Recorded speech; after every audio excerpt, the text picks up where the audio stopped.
राज्य शैक्षिक अनुसंधान एवं प्रशिक्षण परिषद उत्तराखंड के तत्वावधान में कक्षा 7 गणित की कक्षा में मैं संजेश कुमार रतुड़ी, जीआईसी सजवाण कांडा, टिहरी गढ़वाल आपका हार्दिक स्वागत करता हूं। आज हम चर्चा करेंगे अध्याय 5 रेखा और कोण की, जिसके अंतर्गत हम कक्षा 6 के कुछ बिंदुओं का हम पुनरावलोकन करेंगे। हम कुछ पुनरावृत्ति भी करेंगे जो कि हम कक्षा 6 में अध्ययन कर चुके हैं, जिसके अंतर्गत हम बिंदु, रेखाखंड, रेखा, किरण, प्रतिच्छेदी रेखाएं और समांतर रेखाओं की बात करेंगे और वहीं संबंधित कोणों की भी बात करेंगे। आइए हम बात करते हैं बिंदु की। हम अपने कॉपी या किसी पेज पर जब हम पेंसिल रखते हैं या प्रकाल रखते हैं या फिर हम पेन रखते हैं तो एक चिन्ह उभर कर सामने आता है, जैसे कि हमें यहाँ पर दिखाई दे रहा है। यही बिंदु है। यह मात्र न दिखने वाला एक चिन्ह है जो अपने अस्तित्व को बताता है और हमें आगे कुछ नया करने के लिए हमें रास्ता देता है। हम इससे चाहें, हम कोई भी आकृति हम बनाते हैं तो स्टार्ट हम किसी बिंदु से ही करते हैं। बिंदु को बीज अथवा अक्षर से प्रदर्शित किया जाता है। सामान्य रूप से हम बिंदु को कैपिटल लेटर्स जैसे बिंदु बी अथवा बिंदु ए, कैपिटल लेटर्स से हम इसको प्रदर्शित करते हैं। रेखाखंड, हमारे पास दो बिंदु पी और क्यू हैं। हम पेंसिल की सहायता से इन दोनों बिंदुओं को मिलाते हैं।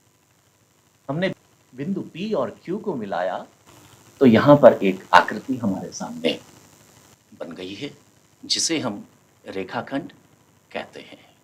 क्योंकि यह आकृति बिंदु P और बिंदु Q को मिलाकर बनी है तो हम इसे रेखाखंड PQ कहेंगे। रेखाखंड को हम संकेत के माध्यम से भी दर्शा सकते हैं। इतना बड़ा लिखना रेखाखंड, जैसे ये हमारा यहाँ पर रेखाखंड है, इसे ही हम PQ के ऊपर रख देंगे तो हम इसे पढ़ेंगे रेखाखंड PQ। जैसे कि हमने देखा इस रेखाखंड के यहाँ पर यह बिंदु P है, यहाँ यह बिंदु Q है, तो हम बिंदु P और बिंदु Q को इस रेखाखंड के अंत बिंदु मानते हैं या इन्हें हम रेखाखंड के अंत बिंदु कहते हैं। तो हम कह सकते हैं कि रेखाखंड के दो अंत बिंदु होते हैं। आइए अब हम बात करते हैं रेखा की। हमारे पास यह रेखाखंड AB है जो कि बिंदु A और B को मिलकर बन रहा है। आइए अब हम प्रयास करते हैं कि A के इस ओर और B के इस ओर हम इस रेखाखंड को विस्तृत करने की कोशिश करते हैं या प्रयास करते हैं। अपरिमित रूप से इसको बढ़ाने का प्रयास करते हैं, जो कि इस प्रकार से होगा। अब मन में एक प्रश्न खड़ा हो सकता है, हमने तो इन्हें इतना ही बढ़ाया, लेकिन आप देख रहे होंगे यहाँ पर किनारे हमने इसे तीर के निशान से दर्शाया है, वहीं इसी ओर भी हमने तीर के निशान से दर्शाया है, जो कि हमें इस बात का संकेत देता है कि यह इसकी सीमा केवल यहीं तक ही नहीं है, इसे हम अपरिमित रूप से आगे तक इसको बढ़ाया जा सकता है। इसी प्रकार से इसे भी अपरिमित रूप से आगे बढ़ाया जा सकता है। तो यह रेखा कहलाती है। अब इस रेखा का भी नाम होना चाहिए, तो बीच में हम दो बिंदु, कोई भी बिंदु हम ले लेंगे। जैसे यहाँ पर हम देख रहे हैं बिंदु A और बिंदु B है, तो अब हम इसे रेखा AB के नाम से पुकार सकते हैं। जिस प्रकार से रेखाखंड का चिन्ह है उसी प्रकार से रेखा का भी एक चिन्ह होता है। जैसे ये रेखा हमें दिखाई दे रही है, जिन बिंदुओं को हमने लिया है, बिंदु A और B को लिया है, तो इस तरह से हम AB के ऊपर यही चिन्ह लगा देंगे, जिसे हम पढ़ेंगे रेखा AB। अभी हमने बात की कि रेखा को दोनों ओर से अपरिमित रूप से बढ़ाया जा सकता है। इसका मतलब यह है कि रेखा एंडलेस है, रेखा के कोई अंत है ही नहीं। जब रेखा का अंत ही नहीं है तो इसका कोई भी अंत बिंदु नहीं हो सकता है। हालांकि हमें यहाँ पर बिंदु ए बिंदु बी दिखाई दे रहा है, लेकिन इसे और विस्तृत किया जा सकता है। इसके अंदर हम हजारों बिंदु, लाखों बिंदु हम रख सकते हैं, किंतु ये तब भी यह रेखा अंतहीन ही मानी जाएगी। तो हम कह सकते हैं रेखा का कोई भी अंत बिंदु नहीं होता है। अब हम बात करते हैं किरण की। अभी हमने जाना रेखा के बारे में। अगर हम इसे अभी नाम दे दें तो इसे हम नाम देंगे रेखा ओ ए। आइए अब एक काम करते हैं, इस ओ से इधर इस भाग को हटा देते हैं, हटाकर देखते हैं।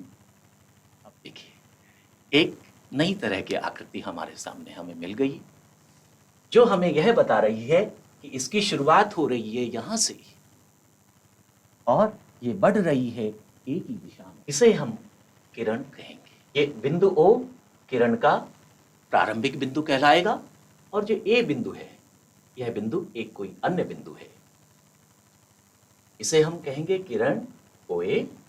और रही बात इसके प्रदर्शित करने की, इसे भी हम जैसे रेखाखंड को प्रदर्शित किया, रेखा को प्रदर्शित किया, इसी प्रकार से हम इस किरण को प्रदर्शित करेंगे। जैसे ये किरण दिखाई दे रही है उसी तरह से हम इस ओ ए के ऊपर एक चिन्ह लगा देंगे जो कि इस किरण को प्रदर्शित करेगा। तो हम कह सकते हैं कि यह किरण ओ ए है।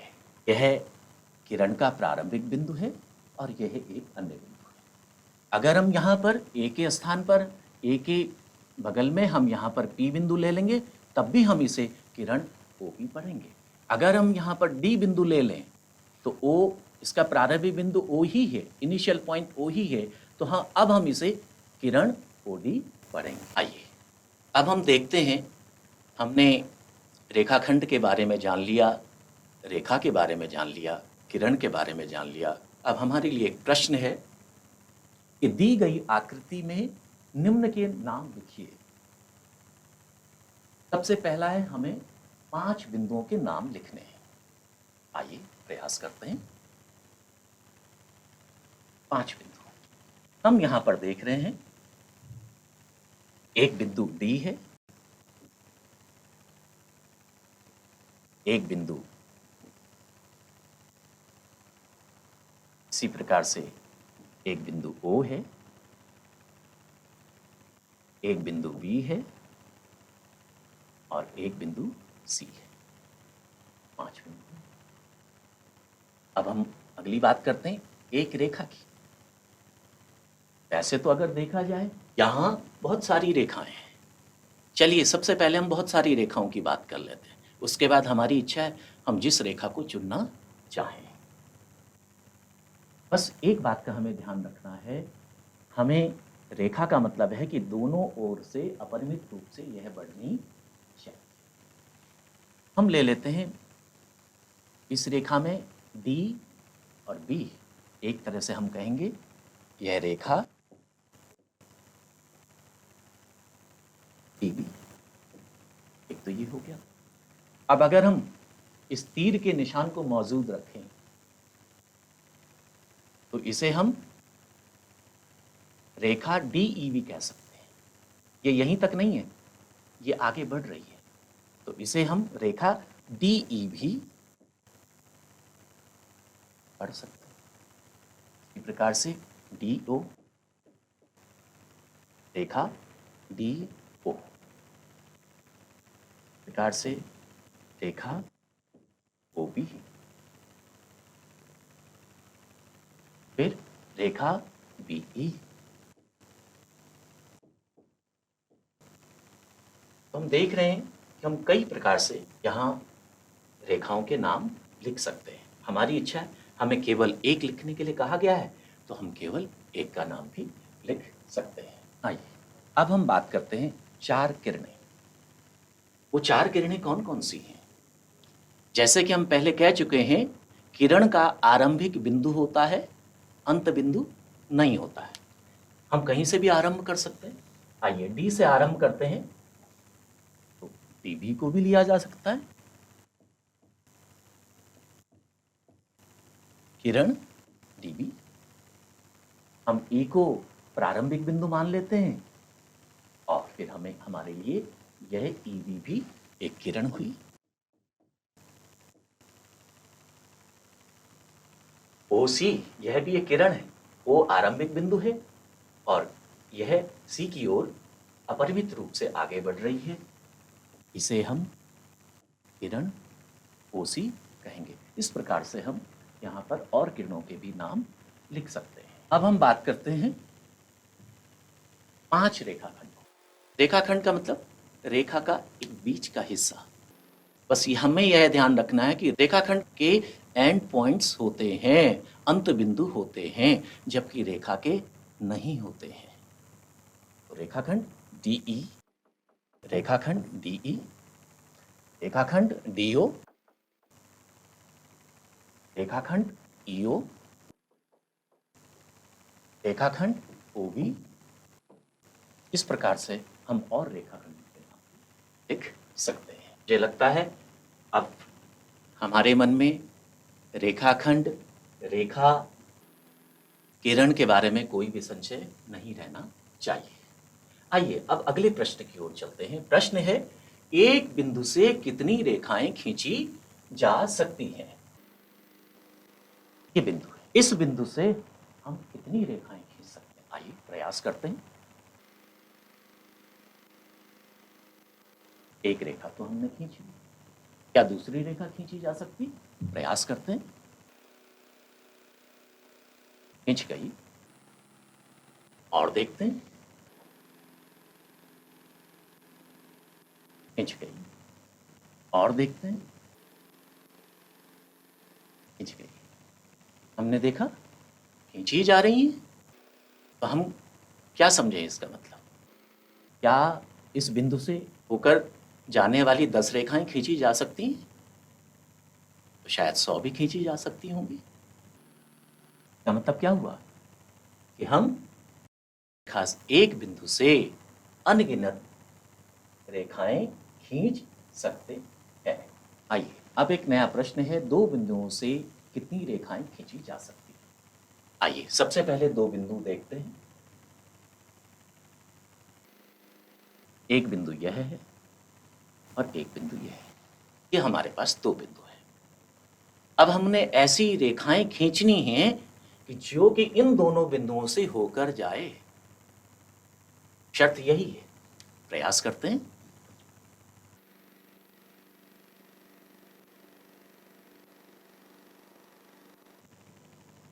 अब इन दो बिंदुओं से होकर जाने वाली मैं तो केवल एक ही रेखा खींच पा रहा हूं।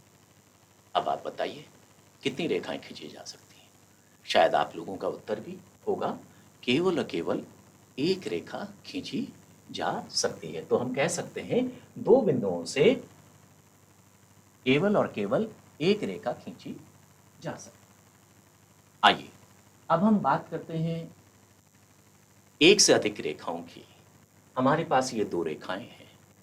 हो सकता है आगे अगर हम इन रेखाओं को विस्तृत रूप दें, क्योंकि ये रेखा है, इसे हम बढ़ा सकते हैं, रेखाखंड को नहीं बढ़ा सकते, और किरण को केवल एक ओर से आगे बढ़ाया जा सकता है। अब क्या ये रेखाएं अगर हम इन्हें आगे बढ़ाते हैं, क्या ये परस्पर कभी मिलेंगी या नहीं मिलेंगी? प्रश्न यह है। शायद इसके दो ही उत्तर हो सकते हैं, या तो मिलेंगे या नहीं मिलेंगे। अर्थात हम ये कह सकते हैं या तो ये एक दूसरे को काटेंगे या फिर नहीं काटेंगे, या ये एक दूसरे को प्रतिच्छेद करेंगे या फिर नहीं करेंगे। दो ही बातें हो सकती हैं। अच्छा अब देखते हैं कि अगर ये एक दूसरे को प्रतिच्छेद करें तब क्या होगा। जैसे हम यहां पर देख रहे हैं, ये रेखा L है और यह रेखा M है। ये एक दूसरे को प्रतिच्छेद कर रही हैं बिंदु O पर। ऐसी स्थिति में ये दो रेखाएं, इन दो रेखाओं को हम एक नए नाम से जानेंगे और हम इन्हें कहेंगे इंटरसेक्टिंग लाइंस, प्रतिच्छेदी रेखाएं। जिस बिंदु पर ये दोनों रेखाएं प्रतिच्छेद कर रही हैं उसे हम प्रतिच्छेदी बिंदु कहेंगे, इंटरसेक्टिंग पॉइंट कहेंगे। अब अगर ऐसा हो जाए कि ये रेखाएं परस्पर कभी मिले ही नहीं,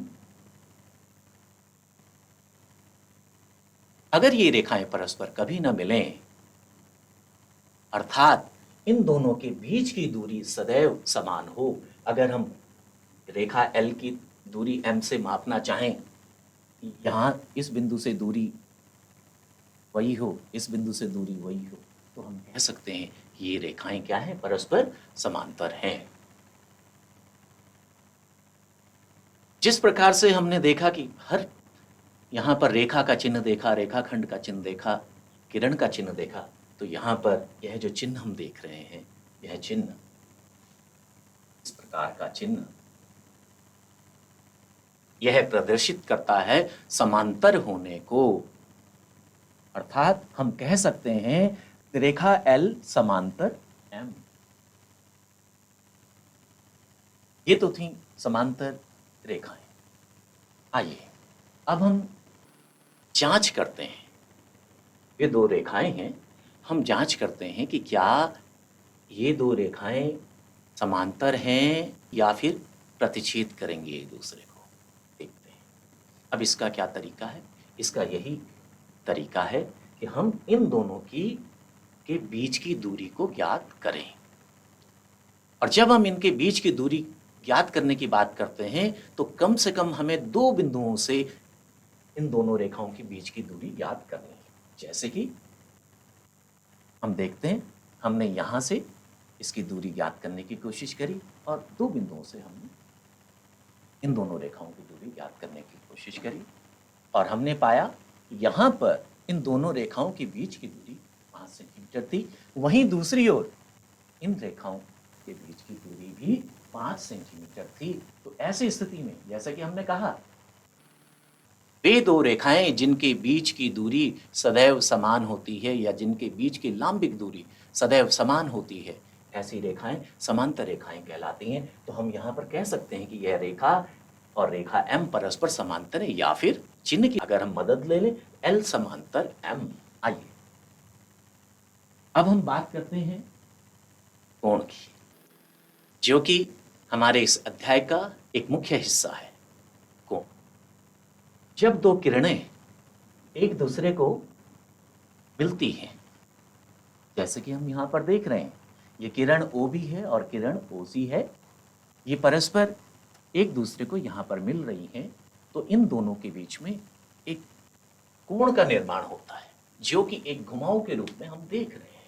जिस बिंदु पर ये दोनों किरणें मिल रही हैं और मिलकर कोण बना रही हैं, उस बिंदु को हम इस कोण का शीर्ष कहते हैं। ये जो कोण है, और ये दोनों BC और BA, ये इस कोण की भुजाएं हैं।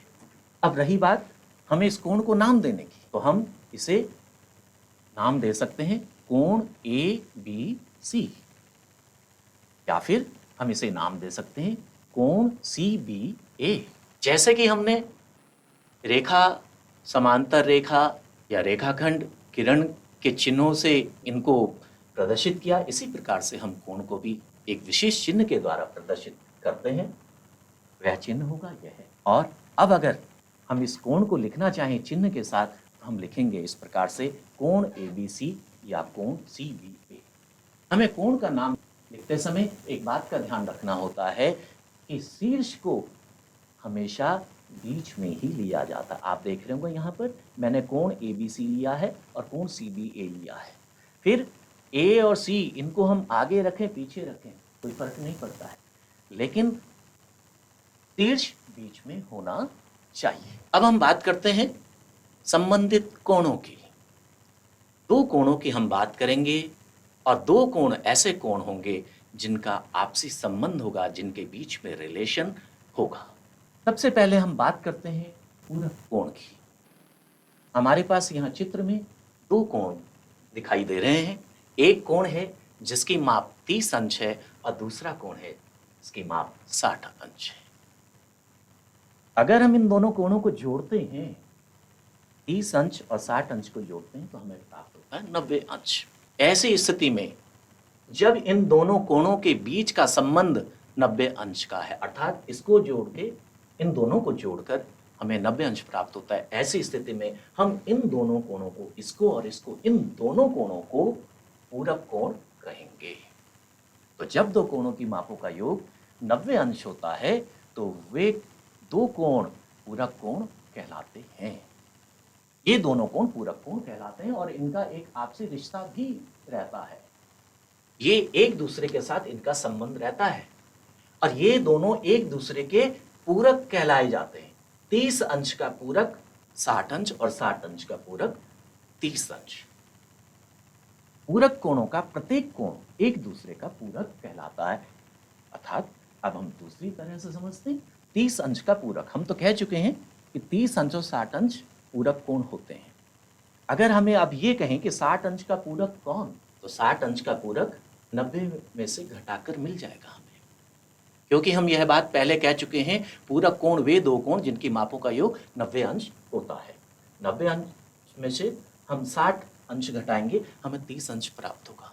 इसी प्रकार से 30 अंश का पूरक कौन, 90 अंश में से 30 अंश घटाएंगे, हमें 60 अंश प्राप्त हो जाएगा। आइए अब हम ज्ञात करते हैं कुछ कोणों के पूरक। जैसे कि आप देख रहे 70 अंश का पूरक, तो हमें 70 अंश का पूरक ज्ञात करना है। तो 90 अंश में से हम 70 अंश घटाएंगे तो हमें प्राप्त होगा 20 अंश। 50 अंश का पूरक, हमें वही काम करना होगा, 90 अंश में से 50 अंश को घटाना होगा और हमें यहाँ प्राप्त होगा 40 अंश। 45 अंश का पूरक, 90 अंश में से 45 अंश को घटाना होगा और 90 में से जब हम 45 घटाते हैं हमें 45 प्राप्त होता है, अर्थात 45 अंश। यहाँ पर एक खास बात देखने लायक है, 45 अंश का पूरक 45 अंश ही होता है। हमें इस बात की जानकारी मिल गई। वह कोण जो अपने पूरक के समान होता है वह कोण 45 अंश होता है। आइए अब हम बात करते हैं संपूरक कोणों की। यहाँ पर हमें दो कोण दिए हुए हैं और एक कोण की माप 130 अंश है, वहीं दूसरी ओर दूसरे कोण की माप है 50 अंश। अगर हम इन दोनों कोणों को जोड़ते हैं, 130 अंश में अगर हम 50 अंश जोड़ते हैं तो हमें 180 अंश प्राप्त होता है। ऐसे कोण जिनकी मापों का योग 180 अंश होता है, तो ऐसे कोणों को हम संपूरक कोण कहते हैं। यहाँ पर 130 अंश और 50 अंश संपूरक हुए। इस प्रकार से 130 अंश और 50 अंश का आपसी संबंध है और वह संबंध है संपूरक होने का, अर्थात ये दोनों एक दूसरे के संपूरक कहलाएंगे। तो हम कह सकते हैं संपूरक कोणों का प्रत्येक कोण एक दूसरे का संपूरक कहलाता है या होता है। अगर हम 50 अंश का संपूरक ज्ञात करना चाहते हैं तो हमें 180 अंश में से 50 अंश अगर हम घटाएंगे हमें 130 अंश ही प्राप्त होगा। इसी प्रकार से अगर हम 130 अंश का संपूरक ज्ञात करना चाहते हैं हमें 180 अंश में से 130 अंश घटाना होगा तो हमें 50 अंश ही प्राप्त होगा। आइए ज्ञात करते हैं कुछ कोणों के संपूरक। 120 अंश का हमें संपूरक ज्ञात करना है। जैसे कि हमने कह दिया 180 अंश में से हम 120 अंश घटाएंगे तो हमें प्राप्त होगा 60 अंश। इसी प्रकार से आइए 70 अंश का संपूरक ज्ञात करते हैं। वही काम हमें यहाँ पर करना होगा। 70 अंश को हमें 180 अंश से घटाना होगा तो हमें प्राप्त होगा 110 अंश। 90 अंश का संपूरक, 180 अंश में से 90 अंश घटाना होगा। यहाँ हमने देखा 90 अंश। एक विशेष बात यहाँ पर भी देखने लायक है कि 90 अंश ऐसा कोण है जिसका संपूरक उसी की ही समान है। तो हम कह सकते हैं एक ऐसा कोण जो अपने संपूरक के समान है वह केवल और केवल 90 अंश है। अब हम बात करते हैं, हमारे पास ये दो कोण हैं, इसकी माप 130 अंश है और इसकी माप 50 अंश है। अब इन दोनों के बीच के संबंधों की हम बात करते हैं। 130 अंश और 50 अंश को हम जोड़ते हैं, हमें प्राप्त होता है 180 अंश। जब दो कोणों की मापों का योग 180 अंश होता है तो वे दोनों कोण पूरक कोण कहलाते हैं। जब दो कोणों की मापों का योग 180 अंश होता है तो वे दो कोण संपूरक कोण कहलाते हैं, पूरक नहीं, संपूरक। जब दो कोणों की मापों का योग 90 अंश होता है तो वे पूरक कोण कहलाते हैं और जब दो कोणों की मापों का योग 180 अंश होता है तो वे संपूरक कोण कहलाते हैं। जैसा कि हमने पूरक कोण में समझा कि पूरक कोणों का प्रत्येक कोण एक दूसरे का पूरक होता है, इसी प्रकार से संपूरक कोणों का प्रत्येक कोण एक दूसरे का संपूरक कहलाता है या होता है। आइए अब यहाँ पर देखते हैं 120 अंश का संपूरक क्या होगा। तो हमने 180 अंश में से 120 अंश घटाया, हमें प्राप्त होगा 60 अंश। 70 अंश का संपूरक 180 अंश में से 70 अंश हम घटाएंगे, हमें प्राप्त होगा 110 अंश। 90 अंश का संपूरक 180 अंश में से हम 90 अंश घटाएंगे तो हमें प्राप्त होगा 90 अंश। यहाँ पर भी एक विशेष बात देखने लायक है, वह यह है कि 90 अंश का संपूरक 90 अंश ही होता है। ये थी बात पूरक कोण और संपूरक कोणों की। तो आज हमने कक्षा 6 की पुनरावृत्ति की, जिसके अंतर्गत हमने बिंदु, रेखाखंड, रेखा, कोण, किरण, प्रतिच्छेदी रेखाओं और समांतर रेखाओं की बात की, और वहीं दूसरी ओर हमने संबंधित कोणों की श्रृंखला में पूरक कोण और संपूरक कोणों की जानकारी प्राप्त की। आशा करता हूँ आप सभी लोग मेहनत करेंगे। आप सभी लोगों का हार्दिक धन्यवाद। Thank you.